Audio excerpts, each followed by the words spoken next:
नमस्कार। आपका अखबार के संग में आपका स्वागत है। मैं हूं प्रदीप सिंह। पाकिस्तान हमारा पड़ोसी इस समय उबाल पर है। वैसे ये कोई नई बात नहीं है। हर कुछ साल बाद या कहें कुछ दशक बाद पाकिस्तान में ये स्थिति आती है। इस समय जो मुद्दा है वो पूर्व प्रधानमंत्री इमरान खान को लेकर है। वो जेल में बंद है। किस आरोप में बंद हैं, क्यों बंद हैं, उनके खिलाफ क्या मुकदमा चल रहा है, किसी को मालूम नहीं। उनकी बहनें उनसे मिलना चाहती हैं, मिलने नहीं दिया जा रहा है। खैबर पख्तूनख्वा जहां एक राज्य है पाकिस्तान का, जहां इमरान खान की पार्टी का शासन है, उनका मुख्यमंत्री है। मुख्यमंत्री मिलने के लिए जेल के दरवाजे पर अदालत का आदेश लेकर खड़ा रहा, मिलने नहीं दिया गया। अदालत का कोई मतलब नहीं रह गया है। सुप्रीम कोर्ट के जज या तो इस्तीफा दे रहे हैं या छुट्टी लेकर जा रहे हैं।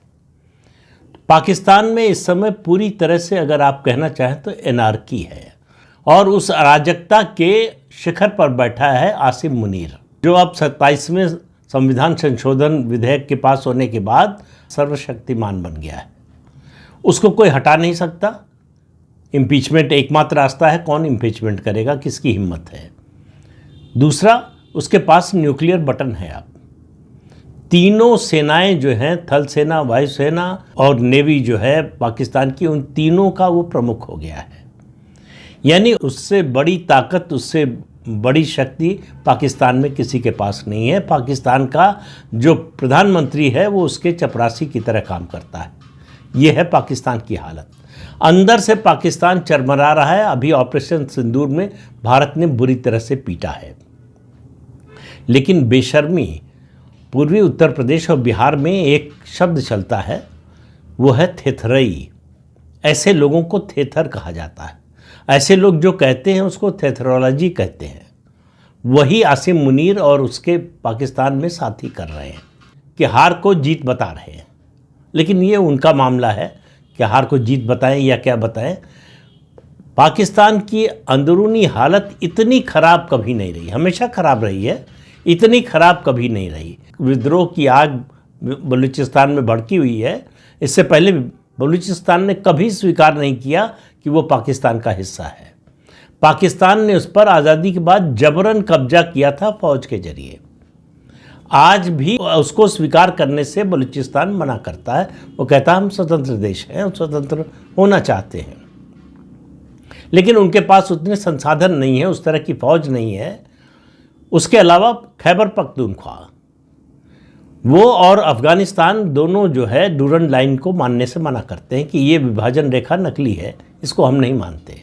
इसने पश्तूनों को दो हिस्सों में बांट दिया। एक हिस्सा उनका पाकिस्तान में चला गया, एक अफ़गानिस्तान में रह गया। वो मानते हैं कि पश्तूनों का जो पूरा इलाका है वो एक देश होना चाहिए। इसी तरह से POJK में विद्रोह की आग, आज़ादी की मांग का आंदोलन पहले से चल रहा है। सेना के जरिए पाकिस्तान उसको दबा कर रखे हुए है।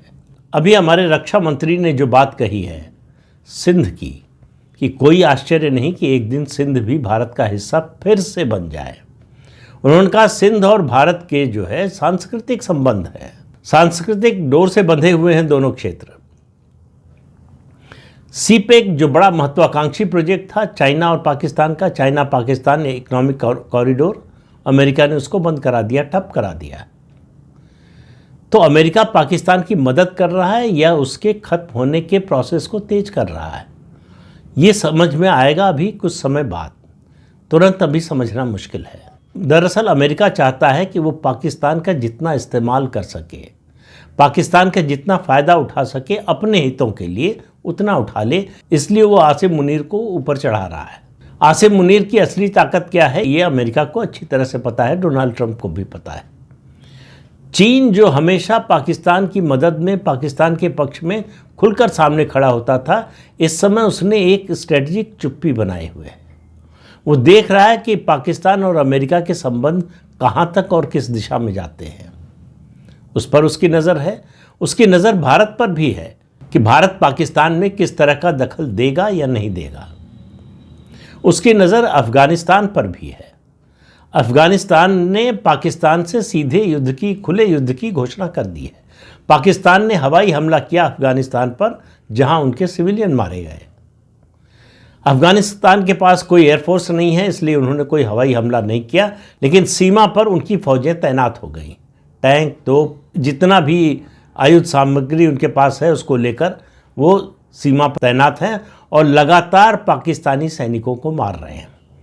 कुछ समय पहले जिस तरह से उन्होंने पाकिस्तानी चौकियों पर कब्जा किया था, पाकिस्तानी सैनिकों अफसरों की पैंट उतार ली थी और उसकी नुमाइश की थी, वो सब जो है सब पूरी दुनिया ने देखा और पूरी दुनिया को समझ में आ रहा है कि क्या हो रहा है। पाकिस्तान तहरीके तालिबान, जिसको पाकिस्तान ने पाला पोसा, अब पाकिस्तान कह रहा है कि इसको बढ़ावा दे रहा है, इसको संरक्षण मिल रहा है, ये आतंकवादी संगठन है, इसको संरक्षण मिल रहा है अफगानिस्तान से, और भारत अफगानिस्तान को उकसाकर हमारे खिलाफ उसका इस्तेमाल कर रहा है।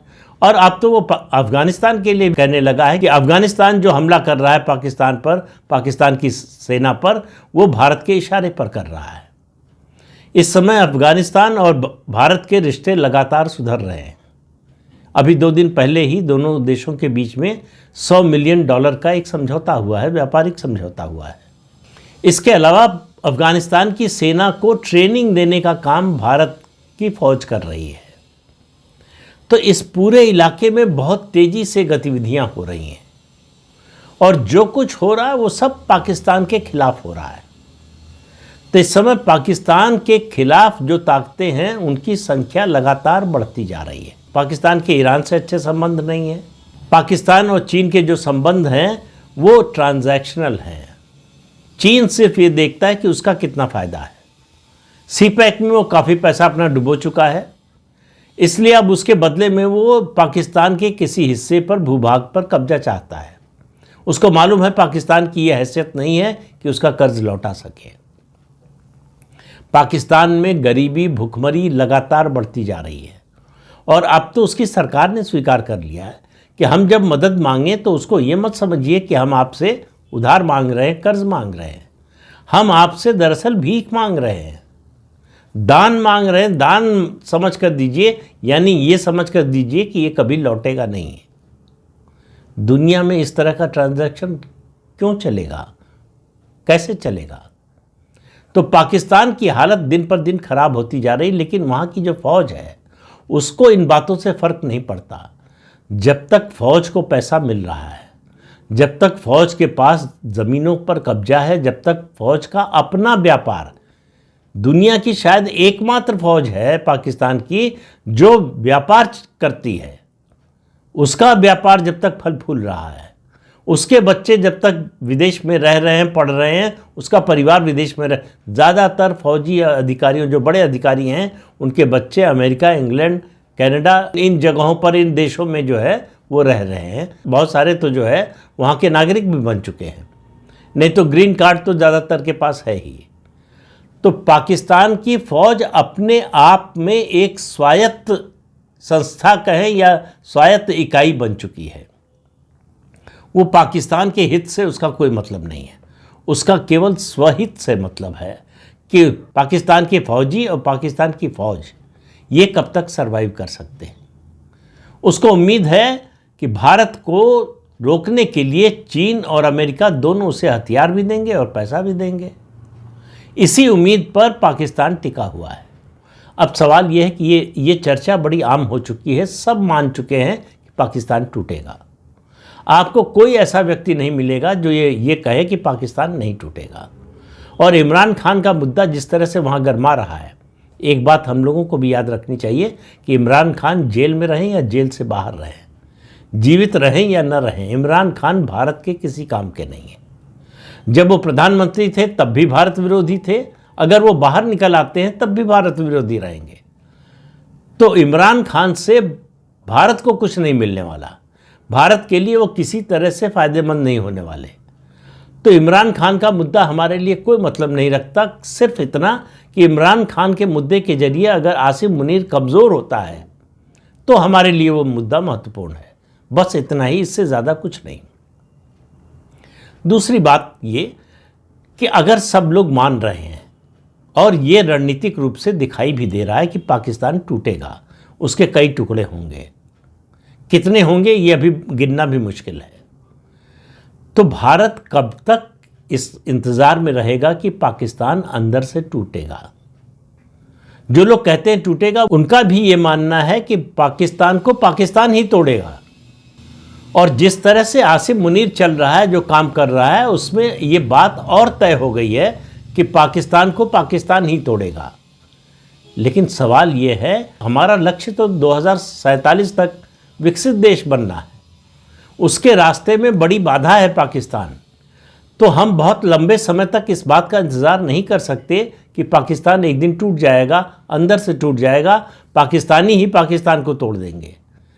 इस समय ज़रूरत यह है कि भारत पाकिस्तान की इस टूट की जो प्रक्रिया है उसमें कैटलिस्ट का काम करे, उत्प्रेरक का काम करे और इस प्रक्रिया को तेज करे। पाकिस्तान जितनी जल्दी टूटेगा उतना भारत के लिए अच्छा है, क्योंकि पाकिस्तान का वजूद ही इसलिए है कि वो भारत का विरोध करे।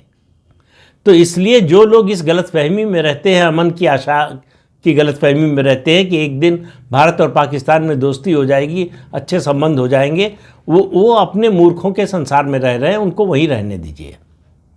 लेकिन इतनी बात आप मानकर चलिए कि ये सच्चाई है कि भारत और पाकिस्तान कभी एक नहीं हो सकते, साथ नहीं आ सकते।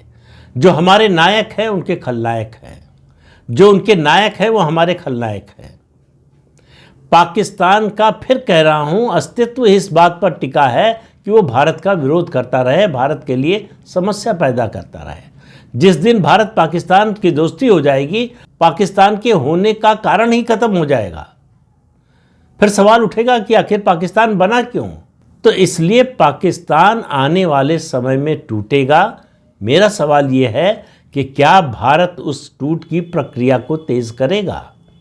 उस टूट की प्रक्रिया को तेज करना भारत के हित में है और आसपास के जितने देश हैं उनके भी हित में है। इसमें रुचि जो है चीन की भी होगी, इसमें रुचि अफगानिस्तान की तो निश्चित रूप से होगी।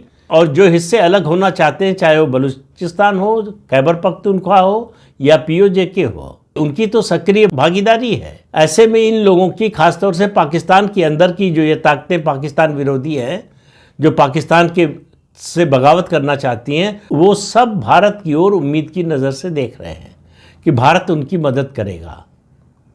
खासतौर से बलूचिस्तान को लग रहा है कि भारत एक दिन उसकी गवर्नमेंट इन एग्जाइल को मान्यता देगा, भारत हथियार देगा। अफगानिस्तान को भी ये उम्मीद है कि भारत पाकिस्तान से लड़ने के लिए उसे हथियार देगा। भारत का हित ये है कि अगर अफगानिस्तान का मोर्चा खुलता है तो पाकिस्तान के लिए दो मोर्चों पर लड़ना लगभग असंभव हो जाएगा। यही सही समय होगा जब भारत को पाकिस्तान पर आखिरी वार करना चाहिए, निर्णायक वार करना चाहिए। जो बात हमारे फौजी अफसरों ने, जनरल्स ने कही, ऑपरेशन सिंदूर का दूसरा चरण होगा तो फिर पाकिस्तान का भूगोल बदल जाएगा। तो उस पाकिस्तान के उस भूगोल को बदलने का हमें इंतज़ार ज़्यादा समय नहीं करना चाहिए। केवल इंतज़ार इस बात का करना चाहिए कि हमारी तैयारी पूरी हो जाए, जिससे हम इस निर्णायक युद्ध को लड़ सकें, जिससे हमें ऑपरेशन को बीच में इस बार रोकने की ज़रूरत न पड़े। इस बार जो ऑपरेशन चलाया हमने, ऑपरेशन सिंदूर, उसका एक लिमिटेड लक्ष्य था, वो हासिल किया और हमने रोक दिया। इस बार जो लक्ष्य होगा वो पाकिस्तान की तबाही का होगा, पाकिस्तान के विखंडन का होगा, और उससे पहले ये रुकना नहीं चाहिए। तो सवाल आखिर में एक ही बचता है, क्या हमारी तैयारी पूरी हो गई है? जिस दिन इस सवाल का जवाब हाँ में मिल जाएगा, उस दिन पाकिस्तान का भूगोल बदल जाएगा, ये आप मानकर चलिए। तो इस अंक में इतना ही। अगले अंक में फिर मिलेंगे किसी नए मुद्दे के साथ। तब तक के लिए अनुमति दीजिए। आपसे अनुरोध है कि ये चैनल देखें, शेयर कीजिए, लाइक कीजिए और सब्सक्राइब जरूर कीजिए। नमस्कार।